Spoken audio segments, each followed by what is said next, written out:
And we're live. What a snazzy t-shirt, Michael Calcott. Thank you very much. But if I can't actually see what it is, though. Oh, put your glasses on. It's Katrina, famous Mexican figure. Love it. Isn't she lovely? Absolutely fantastic. Well, I'm wearing my favourite shirt that Jan Thompson's boyfriend gave me when I was in India. So we're wearing special clothes. Now, the problem is I actually went to the shop and I bought you a chocolate eclair. So, thank you. Unfortunately, I'll just have to eat them both myself at the end of this. But well, a double enjoyment for you. Thank you. Well, there you go. Well, good afternoon, good morning, good afternoon, and good evening to you all, wherever you're watching from. This is very exciting. I've said that about 12 times already today, but it is very exciting because we've never had so many live interviews. In fact, we've never had any live interviews at the Fringe before. And here we are having another one, and this time with wonderful Michael Calcott, who I think it's officially now afternoon in Ottawa, is it? Nope, it's 11 a.m. Oh my goodness, I thought we were going to keep it till later so that you could gear up, but it's quite late. As far as I can get it, yes. It's all right. Now, you'll be fine.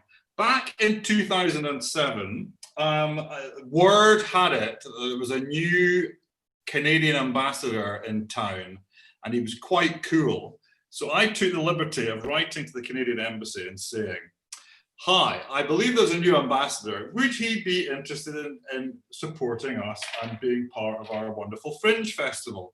And we got an absolutely wonderful email back, which included the bit that you'd written saying, "The Fringe, wonderful. Most of my friends are on the Fringe. Let's do it," or some such. And the rest is history, as they say. Now, Michael, my question to you is, have you regretted that response 13 years ago, ever? Only momentarily a few times, but no, not really. It was a revelation to me. I didn't really know about Fringe festivals. I love theater. I'm from a theater town here in Canada, so that's sort of in my blood.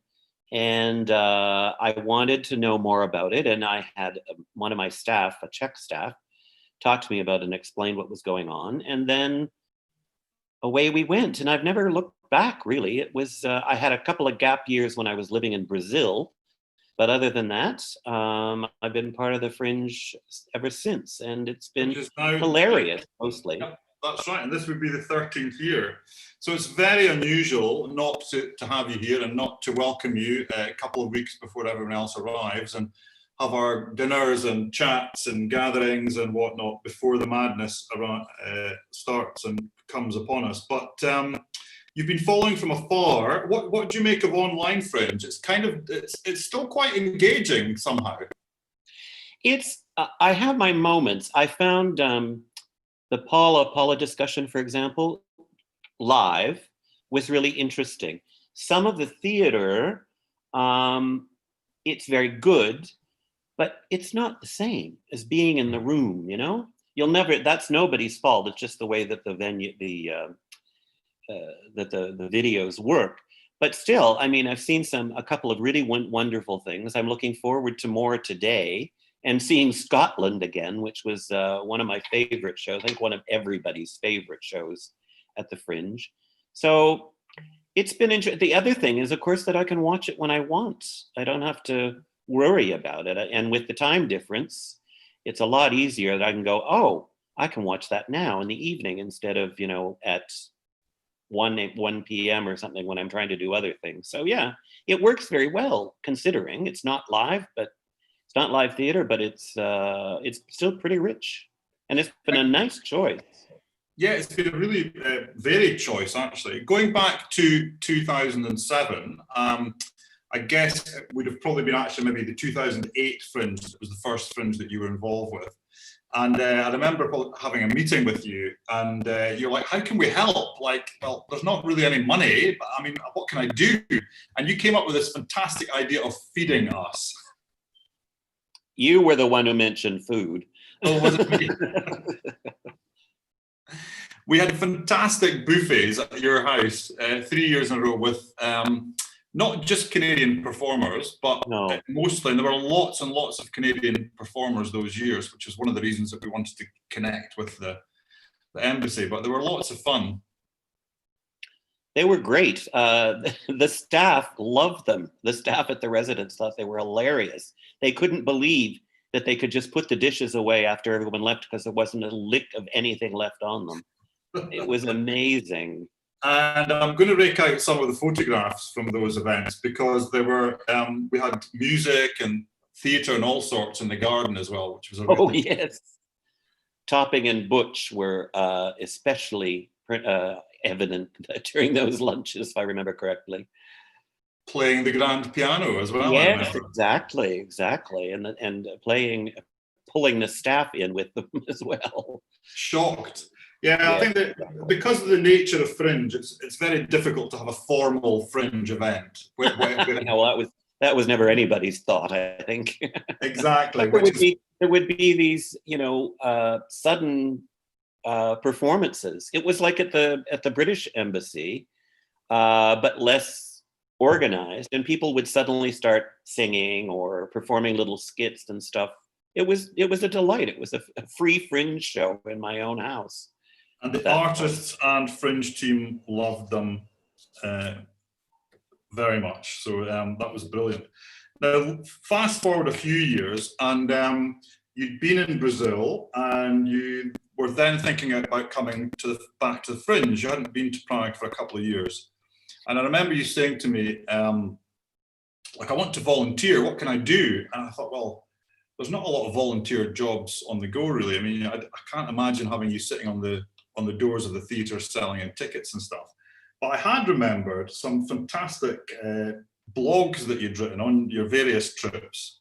So I sort of put one and one together, and I said, "What would you fancy sort of reviewing shows or doing blogs and things?" And that's how the whole Fringey Bits started, which is what you called them.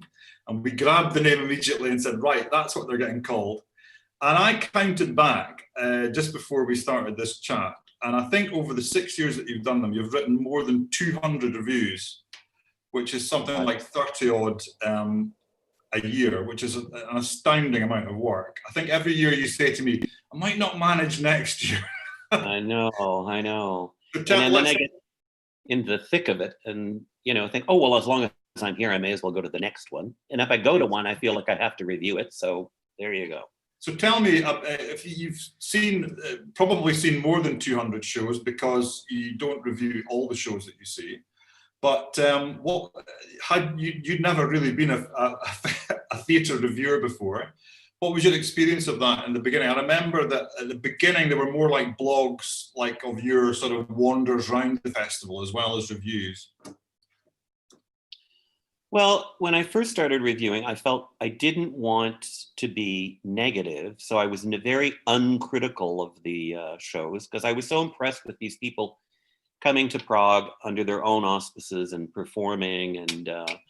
And I was really intrigued by a lot. I mean, there's one of the things about the Fringe that I really love is the totally different perspectives you get on things. I mean, there's daft comedy, tragedy, tragic comedy, drama, music. I tried not to review music because I'm no music critic.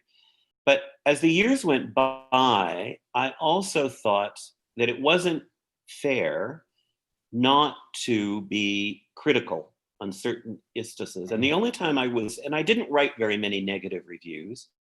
And the ones that I did, I was thinking about this earlier, the ones that I did that I remember quite clearly, I mean, that kind of pulled them out of me, were because I felt that the performers weren't really doing justice to the audience, that they had not done their homework, that the work wasn't developed enough to be on show. And people are paying money to see these shows. Now, there were very few, and the rest of them, I mean, they weren't necessarily rave reviews, but you can find positive things to say about how people view things. Maybe you don't agree with it, but it's a different way of looking at things. And I found that was the most exciting thing about Fringe. And it was like, boom, boom, boom, 4 shows a night or 5 shows a night. And then I don't know how I managed to keep it. I didn't take notes. I never took notes because that's too distracting to me. So the next morning I'd get up, make coffee and sit down and write the reviews, which had to be in, you know, tried to get them in by a certain time. And I only had one negative reaction to one negative review I wrote. And other times, not that often, but periodically, I had run into to people who would say, I really appreciated what you said. That is something that we have to work on for this show. Or we had a lot of trouble with that bit, and, you know, and sorry that it isn't working out, but we're going to try and make it better. So I felt really proud of that, you know, people were reading it and taking it seriously. I also had a couple of people buy me drinks for giving them good reviews, so that was always a pleasure. But I just found it really invigorating. Mind you, the day after the Fringe, I was usually a blob of, you know, melted butter. But during the Fringe, it was really just at high energy, and high energy from the audience, from the volunteers, and from the performers themselves. It was wild, and some brilliant theater that I've seen that I never would have seen otherwise. I'm thinking of, you know, Henry Naylor, anything he writes. Emily Carding's Richard III just blew me away because I loved the play and knew it, and I saw it from a whole different perspective the way that she did. And it started in Prague and then went on to do huge things. Yes, exactly. And it was a fabulous production. The one, and I can't remember the name of it, but the one about the angels appearing over Amiens during World War I think it was a Belgian company, and they were fabulous. Oh, yes. What was that called? Projected onto the Mons, something of Mons. Mons, that's what it was. Yes, that was just absolutely. They were lying on the floor, weren't they? Yeah, and projected onto the wall. Yeah. And it sounds very weird, and it was weird, but it was very effective. It turned it into a silent film. It was fabulous and very moving as well. Yeah, and some one-off performers that just absolutely shocked me. Just the intensity of their shows. So it's been a really rich adventure for me. I enjoyed every minute of it. It's interesting what you say about artists actually appreciating not necessarily what you might call a bad review, but a critical review, because of course for many of them presenting their work in Prague is the first time they've ever presented it. Of course, if everyone's just very polite to them, then they're never really going to get any sort of sense of where to go with it. So I suppose in a way, the review is the ultimate sort of opinion, isn't it? Or it's a published opinion as well, which can make it hard. But it's interesting to hear that some of them were really thankful for that. Yeah, I mean, it wasn't, I won't say it happened that often, but I was so shocked when it did, because it was, they wanted to discuss it, which I really enjoyed, you know? I mean, I wasn't, there wasn't any vindictiveness in the reviews. It was simply my personal reaction to the production I saw that night. Yeah, and exactly. That's another issue that always threw me, because if I did a negative review or even a positive review, and someone would come up to me, a performer would come on and say, "You should have seen it the next night."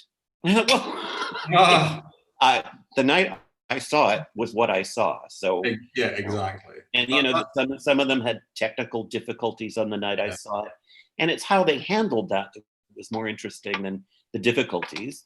And sometimes they did, sometimes they didn't do well, and sometimes they did it brilliantly.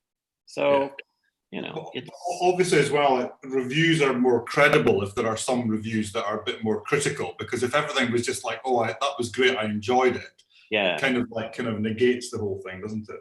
Yeah, but it still cracks me up when I see theater companies and they'll have a line from one of my reviews saying "Fringey Bits." I find that hilarious. That's wonderful. It's been printed in definitely the Edinburgh Festival Fringe phone book of a program. It's definitely been printed in various programs in Perth, Western Australia, various quotes. But it's fantastic. Riot. That's a riot. It's and that was kind of the reason for doing it. If I go back right to the very beginning of the history of ever doing reviews, it was Stefan Silvis, who you knew, who wrote the first one. Yes. Still in touch with. Probably almost 20 years ago now.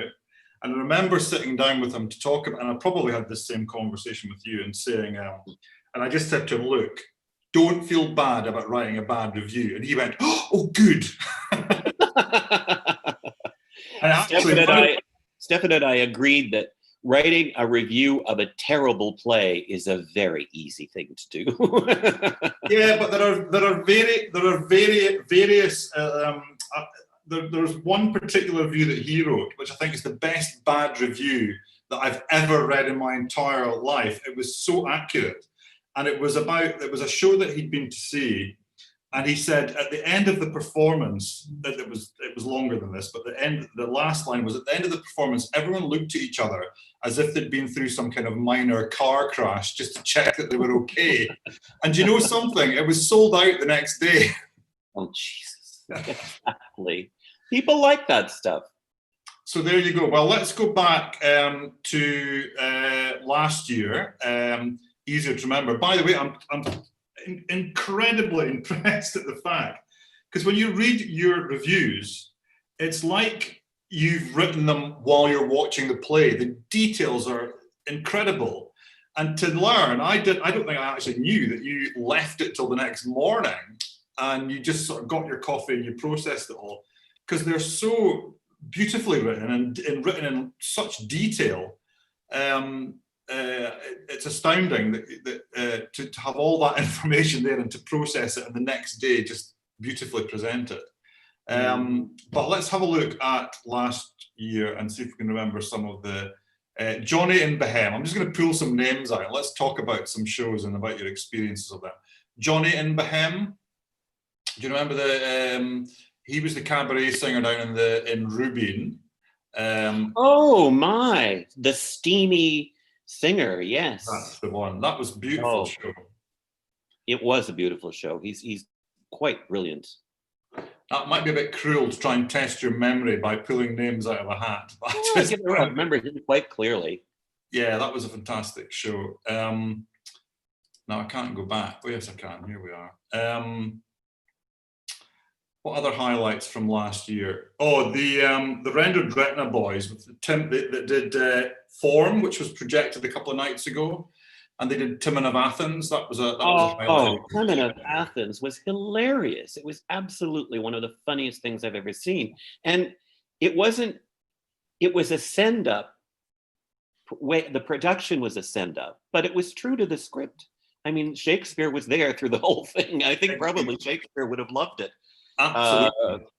Turned it into a hilarious clown show under an hour. It was quite amazing. You mentioned Henry Naylor earlier. He wasn't planning to be here this year, but he's done some fantastic work at the Fringe Games, which was actually a work in progress when it came to Prague. It was quite exciting. They were still working with the scripts, and then it went on to open properly in Edinburgh at the Fringe a couple of months later. It was a fantastic piece. It's amazing. His scripts are brilliant. The direction is brilliant, but the quality of the actors that he attracts to work with him are just amazing. Yeah. Even just holding the script and reading it, it was still gripping. So it's a credit to him. That people have so much respect for his work, but he's a great guy, brilliant writer. I just found the name of that show that you were talking about, the Belgian one, Aliens of Mons. That's it. That was a few years ago, but that still sticks in my head. It was amazing. Yeah, that was a beautiful piece. Just going to pick out some more names for fun. Who else do we have here? Bubbles show with Milkshake. I think you probably did a very good review of that one. Yes. Okay. I remember that only vaguely, but there. Zach and Viggo Thunderflop. That was a lot of fun. I don't think I saw that. I think you might have done. You said you liked it. I don't recall. I mean, I remember Zach and Viggo, but I don't remember that show. Well, there we go. But there's over 200. I mean, it's an incredible amount of it, and it's all there. If anybody wants to go back through any of those memories or reviews, it's all up there on the website on our Tumblr page. It's easily located. And yes, well, you would have been here now, of course, and hopefully you'll be able to come over in October. And we're hoping that you will continue to do reviews for the foreseeable future. Not so many. That's fine. That's okay. 2 or 3 is fine. What are your absolute highs? We've mentioned some highs and lows. Any other highs and lows you want to mention before we wrap up? Let's see. A couple of the Kafka shows that have been done. It always intrigued me to see Kafka's work produced in Prague.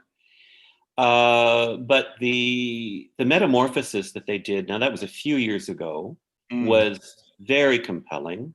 That was from the Washington Theatre Company, I believe, wasn't it? I think so, yes. And they also did some Havel, if I'm not mistaken. That's right, they did 2 Havel pieces, yeah. Yeah, and they were very, very good, very high quality. The other Kafka show that was amazing was the one about the address to the Academy. Oh yes, that was fantastic. With the ape.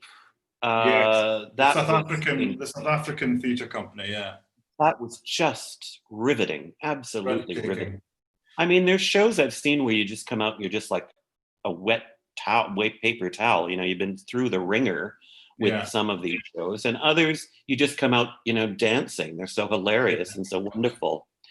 So, for you, as somebody who's been to the Fringe many times, what's your what's the biggest buzz for you in terms of the festival generally, not just individual shows, let's say?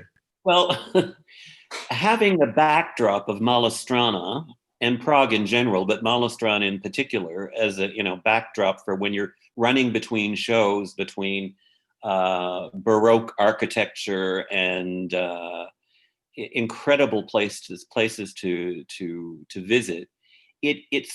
And also, as the years have gone by, and I get to know a lot of the people and the volunteers, the energy that comes from the camaraderie around the Fringe, because it's not a huge Fringe. It's compact.